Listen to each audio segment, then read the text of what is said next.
আমরা কিন্তু আছি তানমার্গে, আর আজকে কিন্তু আমরা তানমার্গে প্রায় অনেকটা দিন। আর আমরা কিন্তু আজকে দুপুরবেলায় লাঞ্চ করে সোজা চলে যাব শ্যুট করতে। আর এই চলে এলো আমাদের লাঞ্চ। আমরা নিয়েছিলাম বিরিয়ানি, চিকেন বিরিয়ানি, সাথে রায়তা ছিল। তো খাওয়া দাওয়া শেষ করে চলে এলাম শুটিং এর লোকেশনে। এটা কিন্তু আমাদের থার্ড একটা শাড়ি পরে একটা রিল। রিল তো প্রচুর করেছি, কিন্তু শাড়ি পরে এটা আমার 3 নম্বর রিল। তো ভিডিও তো অবশ্যই আসবে। তো আমি রেডি ছিলাম, মোটামুটি সব ক্যামেরাম্যান ফটোগ্রাফার সবাই ছিল। আর এখানে আমাদের ভিডিও হচ্ছিল, আর খুব মজা করছিলাম। বাস কৌশিককে বলছিলাম চলো চলো ভিডিওটা অফ করো, এদিকে চলে এসো।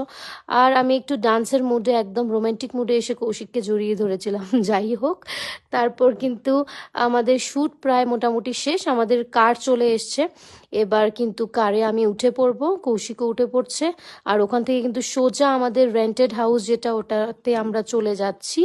তো আমরা কিন্তু প্রায় চলে এসেছি, মানে আমাদের রেন্টেড হাউসটা